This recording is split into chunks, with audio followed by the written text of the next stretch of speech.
Este análisis llega gracias al canal Libros al Punto, un proyecto que acerca el conocimiento de los mejores libros de emprendimiento, finanzas y desarrollo personal de forma clara y práctica. Bienvenidos a un nuevo análisis a fondo. Y tenemos por delante una exploración detallada que promete, cambiar un poco la forma en la que entendemos nuestras propias decisiones. Totalmente. Y es un tema que da para muchísimo. Sí.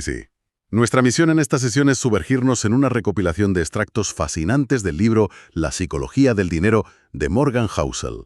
El objetivo es muy claro. Vamos a desmontar de una vez por todas ese viejo mito de que el éxito financiero depende de tener una inteligencia superior, de ser un genio de las matemáticas o de leer hojas de cálculo a la velocidad de la luz. ¿Qué es lo que solemos pensar, claro? Exacto.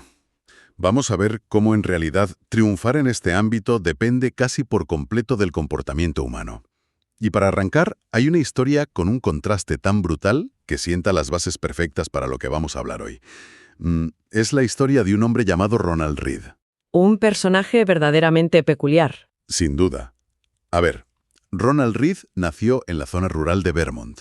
Fue el primero de su familia en graduarse de la escuela secundaria y lo consiguió haciendo autostop todos los días para llegar al campus. Tela con el esfuerzo. Ya ves, después de eso, pasó 25 años reparando coches en una resolinera local y otros 17 años barriendo suelos como conserje en una tienda de ropa. A los 38 años se compró una modesta casa de 2 habitaciones por $12,000, donde vivió el resto de su vida. Su principal afición, para hacernos una idea de su estilo de vida, era, simplemente cortar leña. Falleció a los 92 años en 2014. Y cualquier persona pensaría que esa es toda la historia de una vida tranquila y humilde. Pero es justo en ese momento, tras su fallecimiento, cuando este conserje rural acapara los titulares de la prensa internacional. Resulta que Ronald Read dejó al morir una fortuna de $8 millones. ¿8 millones? Sí. Es una locura. Legó 2 millones a sus hijastros y los 6 millones restantes a la biblioteca y al hospital de su localidad. Todos los que le conocían estaban absolutamente perplejos. Empezaron a buscar explicaciones, pensando en algún premio de lotería oculto o una herencia secreta. Pero no hubo nada de eso. El secreto era sorprendentemente aburrido. Ahorró lo poco que pudo durante su vida y lo invirtió constantemente en acciones de primera línea, dejando que el tiempo hiciera su trabajo durante décadas. Fíjate, es una pasada pensar en un conserje amasando $8 millones, especialmente cuando se contrasta con la otra cara de la moneda en esta historia, alguien que partía con todas las ventajas del mundo. El contraste es con Richard Fuscone, y es verdaderamente revelador porque Fuscone era exactamente lo opuesto a Read. Hablamos de un ejecutivo de la firma Merrill Lynch, educado en la Universidad de Harvard, con un máster en Administración de Empresas. Su carrera en el mundo de las altas finanzas fue tan meteórica que pudo retirarse a los 40 años para dedicarse a la filantropía. ¡Madre mía! Llegó a aparecer en las listas de las publicaciones de negocios como uno de los empresarios menores de 40 años más exitosos del mundo. O sea, todo un triunfador de manual. ¿Qué salió mal? Pues la ambición desmedida. A mediados de la década de los 2000, Fuscone pidió un préstamo gigantesco para ampliar una mansión de más de 1.600 metros cuadrados en Connecticut. Para ponerlo en perspectiva, era una casa que tenía 11 baños, 2 ascensores, 2 piscinas, 7 garajes y un coste de mantenimiento que rondaba los $90,000 al mes. $90,000 al mes solo en mantenimiento.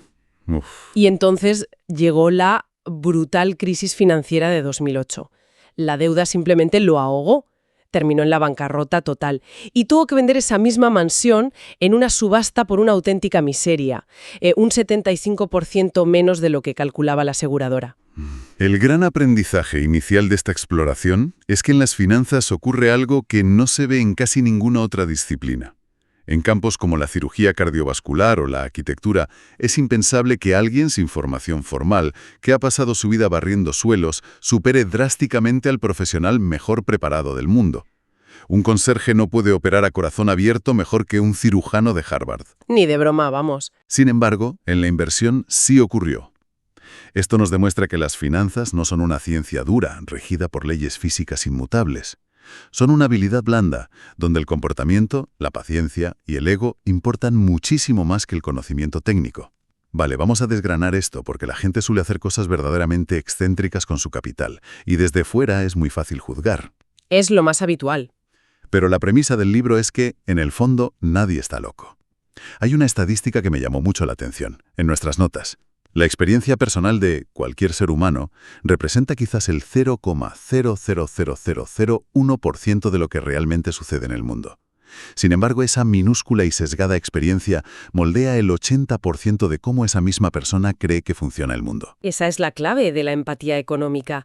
Alguien que crece rodeado de pobreza extrema percibe el riesgo de una manera diametralmente distinta a quien nace en una familia de banqueros adinerados.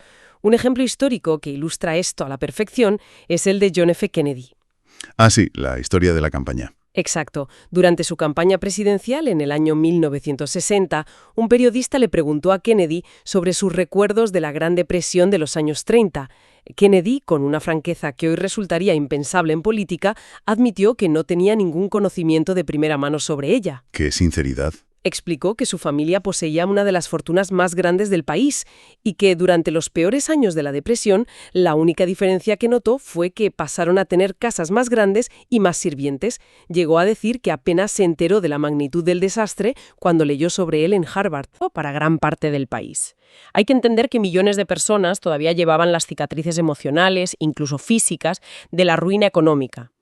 Ver la economía a través de hojas de cálculo y libros universitarios es una experiencia completamente distinta a vivir el pánico real de no saber cómo conseguir comida para una familia. Y esa lente a través de la cual vemos el mundo es la única forma de entender decisiones que, a primera vista, parecen financieramente irracionales. El caso de la lotería en Estados Unidos es el mejor ejemplo. Es un ejemplo buenísimo. Desde la perspectiva de alguien con las necesidades básicas cubiertas, sin duda lo parece.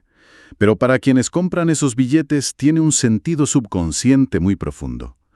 Quienes disfrutan de una posición acomodada ya dan por sentadas cosas como unas vacaciones de verano, un buen seguro médico o la posibilidad de pagar la universidad sin contraer deudas asfixiantes. Para los hogares más desfavorecidos, comprar un billete de lotería es, en muchos casos, la única forma accesible de comprar un sueño tangible. Es pagar por un momento de esperanza. Efectivamente. Por eso es crucial recordar que la empatía es el núcleo de todo esto. Cada decisión financiera que toma una persona tiene pleno sentido para ella en el momento exacto en que la toma, basándose exclusivamente en su propia e irrepetible ventana al mundo. Lo fascinante aquí es cómo esta visión tan personal del mundo choca de frente con dos fuerzas colosales que rigen casi todos los resultados en la vida y sobre las que tenemos muy poco control: la suerte y el riesgo. Fuerzas que tendemos a ignorar cuando analizamos el éxito. Siempre he pensado en la historia de los inicios de Bill Gates. Es el ejemplo perfecto de cómo una casualidad estadística puede cambiar la historia de la humanidad. Sin duda. En el año 1968, había unos 303 millones de personas en edad de asistir al instituto en todo el mundo.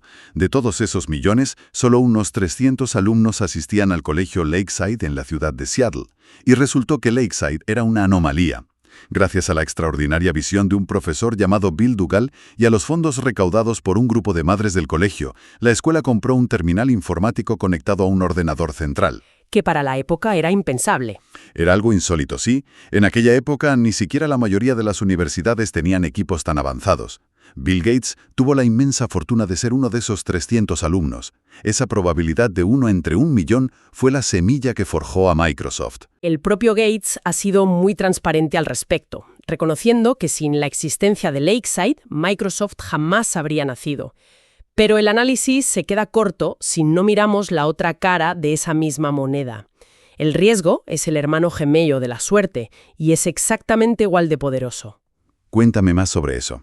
Pues mira, en ese mismo colegio estudiaba Kent Evans. Era el mejor amigo de Bill Gates y, según cuentan, el estudiante más brillante de la clase. Tenía la misma destreza técnica con los ordenadores y compartía esa enorme y temprana ambición empresarial. Pasaban horas al teléfono planeando cómo dominar el incipiente mundo de la informática. Kent Evans tenía todas las papeletas para haber sido el cofundador de Microsoft. ¿Y qué le ocurrió? Falleció trágicamente en un accidente de montañismo antes de graduarse. Las estadísticas muestran que las probabilidades de morir en la montaña siendo adolescente en Estados Unidos son aproximadamente de 1 entre 1.000.000. Gates experimentó una suerte entre 1.000.000 al tener acceso a ese ordenador. Su mejor amigo experimentó un riesgo entre 1.000.000. Ambas son fuerzas invisibles que dictan que los resultados finales casi nunca son 100% fruto del esfuerzo personal. Lo cual nos lleva a un punto peligroso de nuestra cultura, esa tendencia a idolatrar el éxito ajeno sin considerar el contexto.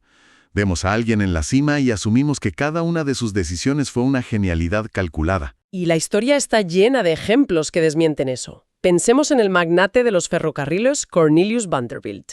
Durante la expansión de su imperio, violaba descaradamente las leyes vigentes. Llegó a decir en público, literal, ¿acaso no tengo yo el poder?, burlándose abiertamente de las legislaciones estatales. Un poco de arrogancia, ¿no? Muchísima.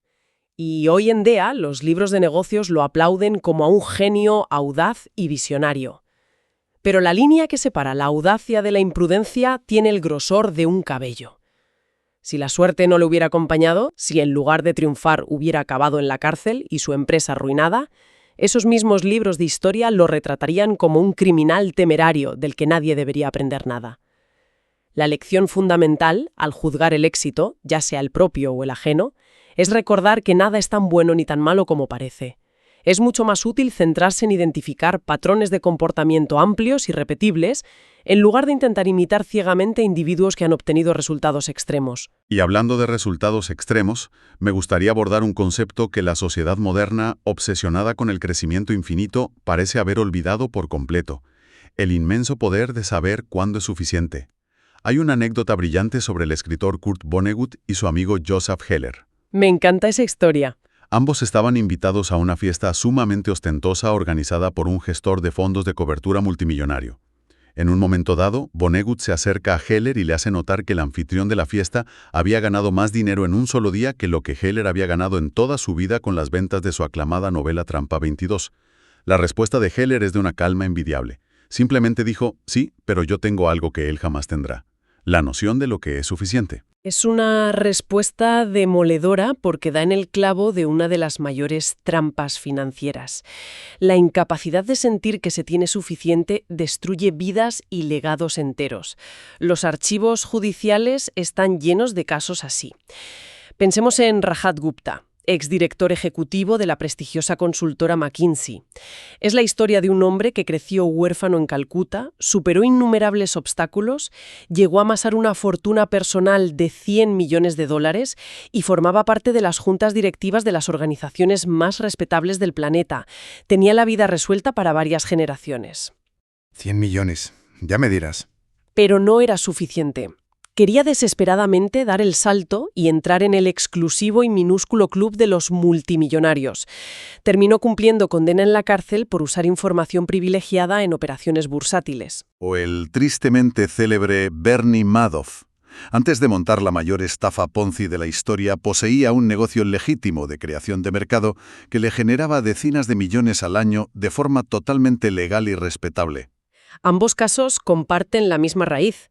Lo arriesgaron absolutamente todo por pura codicia ciega. Arriesgaron todo lo que ya tenían y que necesitaban, a cambio de intentar conseguir algo que no tenían y que, objetivamente, tampoco necesitaban. Buscar estatus mediante la comparación social continua es una batalla imposible de ganar, porque el listón siempre sube. Entonces, si la comparación constante es una trampa, ¿cuál es la estrategia ganadora? ¿Cómo se construye realmente el patrimonio sin perder la cabeza? La respuesta está en dejar que actúe la magia incomprendida del interés compuesto. Y la mejor forma de visualizarlo no es con gráficas financieras, sino observando la historia de las glaciaciones terrestres.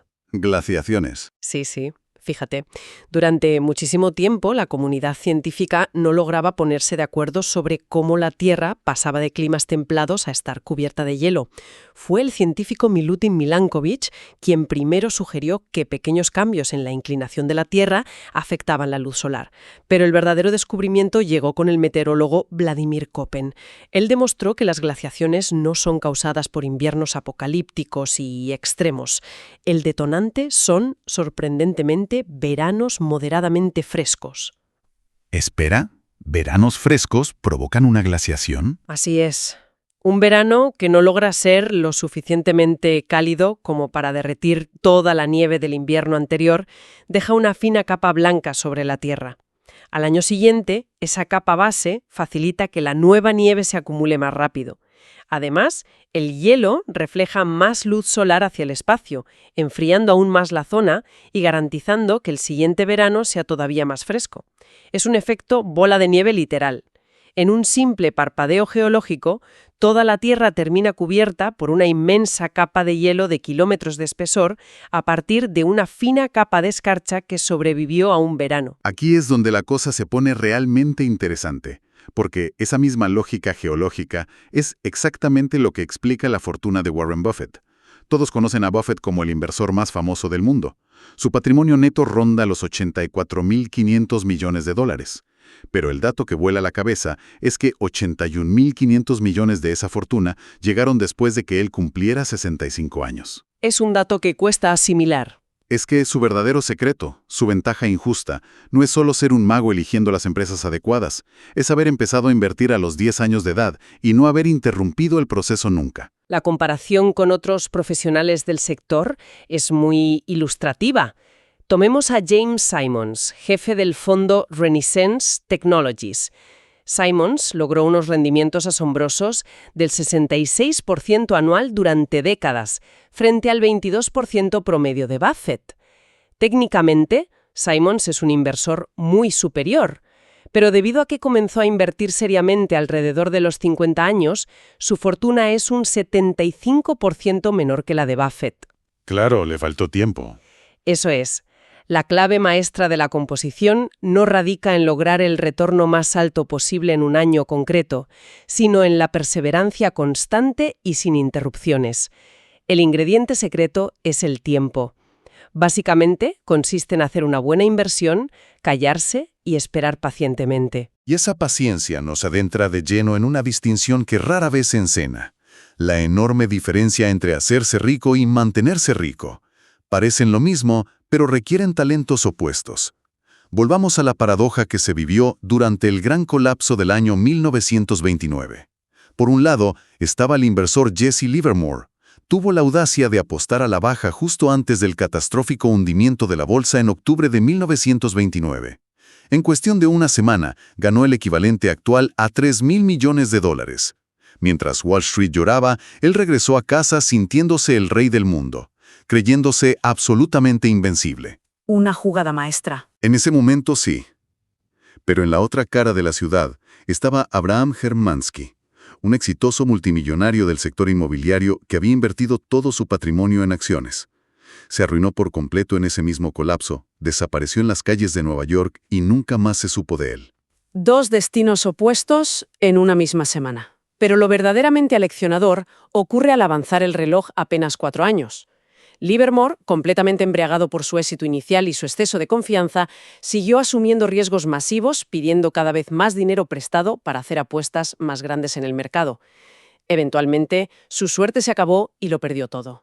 Quebrado, acosado por las deudas y consumido por la vergüenza, Livermore también acabó quitándose la vida. Pasar de ganar 3.000 millones a perder la vida en 4 años es escalofriante. Es la prueba definitiva de que hacer dinero y conservar dinero exigen habilidades completamente distintas.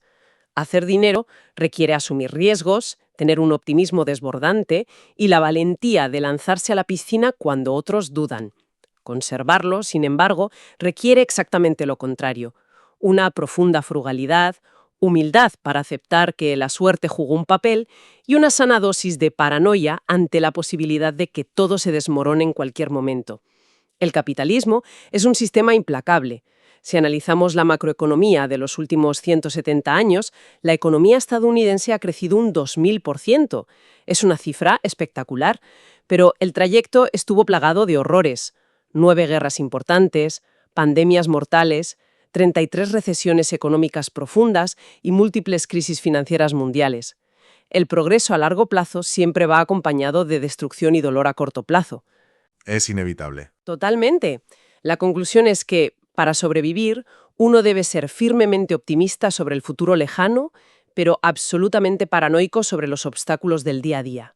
garantizando así que el capital sobreviva lo suficiente para ver ese futuro brillante. Una supervivencia que muchas veces depende de entender el impacto desproporcionado de los eventos atípicos, lo que en estadística se conoce como las colas de una distribución. Un pequeño número de eventos extremos acaba dictando la inmensa mayoría de los resultados. El mundo del arte es un reflejo perfecto de esto. Heinz Berggruen fue uno de los marchantes de arte más legendarios del siglo XX, amasando una colección valorada en más de $1.000 millones. Cualquiera pensaría que tenía un ojo infalible para el talento, pero su método era otro.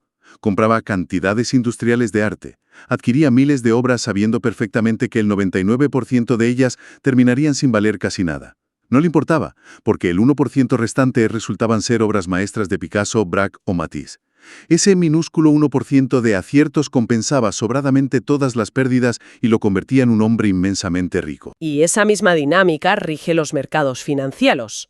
En el índice Russell 3000, que agrupa miles de empresas estadounidenses, los datos muestran que el 40% de las compañías perdieron todo su valor y nunca lograron recuperarse a lo largo de las décadas. Fueron fracasos totales. Todo el asombroso crecimiento histórico de ese índice provino de una fracción minúscula de empresas verdaderamente excepcionales.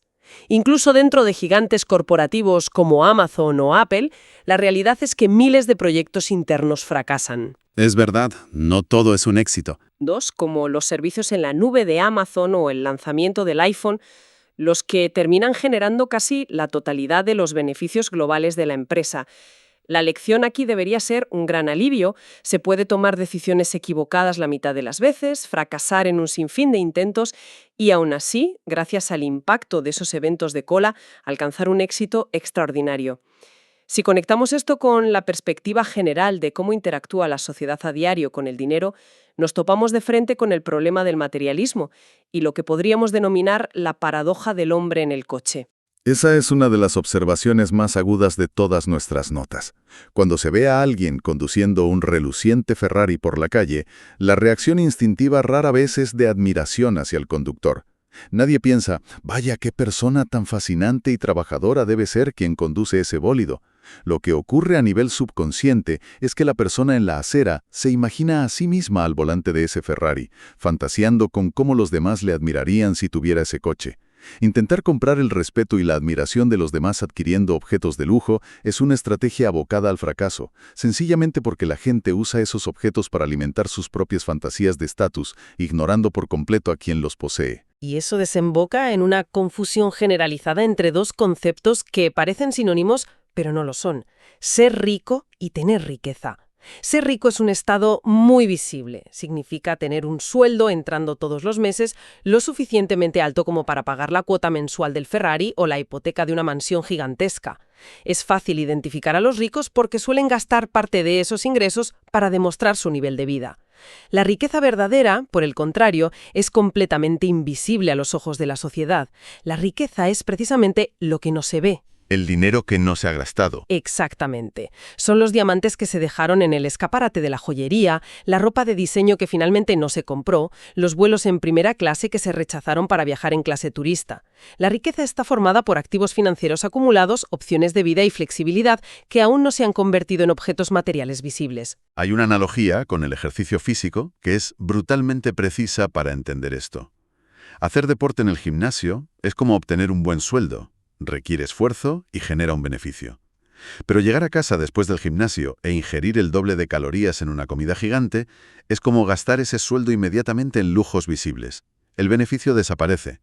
La verdadera riqueza financiera, al igual que la verdadera salud física, requiere de una restricción y un autocontrol constantes.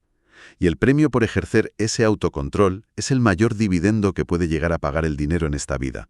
La libertad. Una palabra mayor. La libertad absoluta de despertarse un lunes por la mañana y poder decir, hoy puedo hacer lo que quiera, con quien quiera y el tiempo que quiera. El psicólogo Angus Campbell dirigió un famoso estudio analizando los niveles de bienestar y felicidad en la población. La conclusión fue rotunda. Tener el control sobre el propio tiempo es un predictor de la felicidad diaria muchísimo más fiable que el tamaño del salario, el tamaño de la casa o el prestigio del puesto de trabajo. Por eso mismo, la filosofía del ahorro debe cambiar. Tradicionalmente se enseña que hay que ahorrar para un objetivo de compra específico. la entrada de un coche nuevo, el pago de una casa, unas vacaciones. Pero ahorrar pura y simplemente por el acto de ahorrar proporciona un amortiguador vital contra un mundo que es, por naturaleza, impredecible. Vivimos en un entorno hiperconectado y profundamente globalizado. En este escenario, la inteligencia pura ya no garantiza una ventaja competitiva, sencillamente porque ahora cualquier profesional compite con las mentes más brillantes de todo el planeta. La verdadera ventaja definitiva hoy en día es la flexibilidad y el control del tiempo que proporcionan los ahorros acumulados. Es que el panorama ha cambiado. Mucho. Pensemos en cómo el mundo logró superar la grave crisis del petróleo en la década de 1970. La solución no llegó únicamente descubriendo nuevos yacimientos de petróleo, sino creando motores y fábricas mucho más eficientes que requerían menos combustible para funcionar.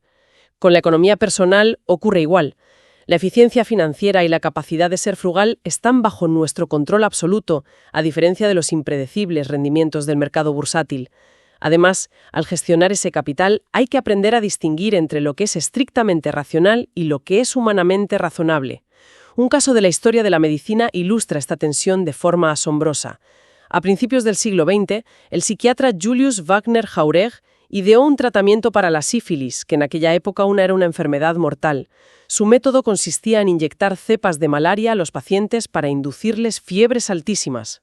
Suena aterrador. Pues desde un punto de vista puramente matemático y biológico, era un enfoque completamente racional. Estaba demostrado que la fiebre es un mecanismo de defensa del cuerpo para combatir infecciones y reducir la replicación celular de la enfermedad. Tan demostrable era su racionalidad que le otorgaron el Premio Nobel de Medicina en 1927. Sin embargo, para un paciente sufriendo graves dolores en una cama de hospital, este tratamiento resultaba ser una tortura insoportable y, por tanto, un enfoque humanamente no razonable. La gente acude al médico para que el dolor cese, no para que le provoquen deliberadamente una fiebre extenuante. Es un paralelismo perfecto con el mundo de las finanzas, donde lo matemáticamente óptimo casi nunca coincide con lo psicológicamente tolerable. Recuerdo leer sobre un conocido estudio de la Universidad de Yale que sugería que los inversores jóvenes deberían apalancarse 2-1. Es decir, recomendaban pedir prestado el doble del capital que se posee para comprar más acciones. Sobre el papel, haciendo proyecciones a largo plazo, las matemáticas demostraban que era la estrategia más rentable, pero aplicarlo en la vida real es absurdamente irracional. Ningún ser humano normal podría soportar ver cómo una corrección del mercado evapora el 100% de sus ahorros debido al peso de las deudas sin perder la cabeza, la salud y el sueño. Por el contrario, un pionero de la teoría financiera moderna como Harry Markowitz, creador de modelos matemáticos complejos, decidió dividir su propia cartera personal de jubilación en una simple mezcla de mitad en acciones y mitad en bonos. Cuando le preguntaron el motivo, dio una respuesta nada matemática. Confesó que simplemente quería minimizar el arrepentimiento futuro. Ser razonable, buscar dormir tranquilo por las noches, es en última instancia la única estrategia válida, porque es la única que garantiza que uno no entre en pánico y se mantenga en el juego cuando las circunstancias se vuelven adversas. Y mantenerse en el juego también exige evitar la tentación de usar la historia como una bola de cristal. Es muy peligroso mirar constantemente al pasado para intentar adivinar el futuro. El profesor Scott Sagan tiene una cita que lo resume a la perfección. Todo el tiempo pasan cosas que nunca antes habían sucedido. La historia nos enseña cómo reacciona la gente ante la sorpresa, pero no es un mapa detallado de lo que está por venir. Los eventos que más han alterado la aguja del progreso y provocado los mayores sufrimientos a nivel mundial, como la Gran Depresión de los años 30, los trágicos ataques del 11 de septiembre o la irrupción global de Internet, transformaron el mundo precisamente porque no tenían ningún tipo de precedente.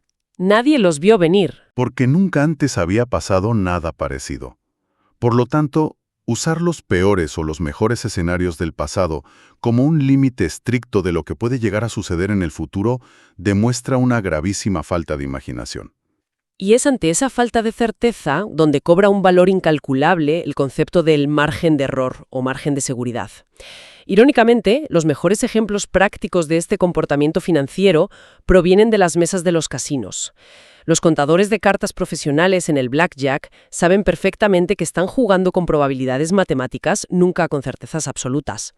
Incluso cuando saben que tienen una ligera ventaja estadística en una mano concreta, jamás apuestan todas sus fichas de golpe, porque son conscientes de que la varianza o una racha de mala suerte repentina podría arruinarles por completo y expulsarles del casino. Probable que el tambor del revólver esté vacío, pero como el margen de error es cero y las consecuencias de equivocarse implican perder la vida, nunca, bajo ninguna circunstancia concebible, vale la pena asumir ese riesgo, por muy a favor que estén las matemáticas.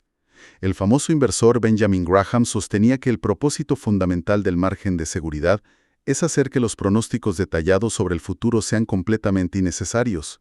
Ese margen de error, ya sea manteniendo una buena cantidad de dinero en efectivo en el banco o cultivando una tasa de ahorro elevada, es el colchón que permite absorber los inevitables y duros golpes de la incertidumbre económica para poder seguir luchando un día más. Exacto.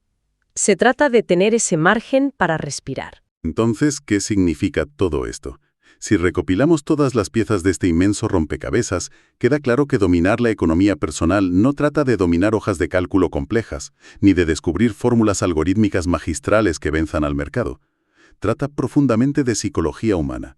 Trata de cultivar la empatía necesaria para entender por qué los demás toman las decisiones que toman. Trata de tener la humildad de reconocer el enorme papel que juegan fuerzas incontrolables como la suerte y el riesgo.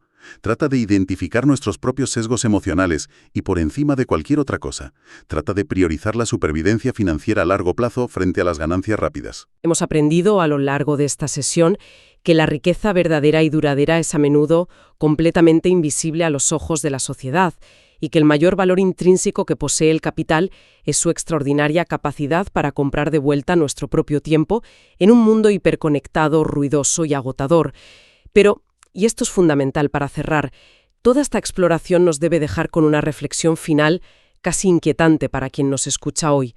Si partimos de la base de que el objetivo definitivo y más noble del dinero es otorgarnos la libertad y la autonomía necesarias para no tener que rendir cuentas a un reloj ni a un calendario impuesto por terceros, la pregunta es, ¿en qué momento exacto la ambición desmedida por seguir acumulando esas riquezas invisibles se convierte en la mayor prisión para el tiempo que tan desesperadamente intentamos liberar? ¿Cómo podemos asegurarnos en el día a día de que la herramienta que fue diseñada originalmente para hacernos libres no se transforme de manera silenciosa en nuestro amo absoluto, dictando cada una de nuestras preocupaciones vitales? Una pregunta tremenda y poderosa, de esas que obligan a darle vueltas antes de dormir.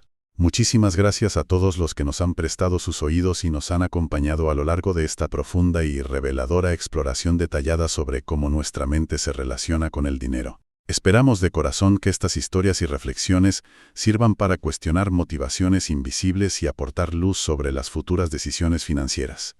Hasta el próximo análisis a fondo.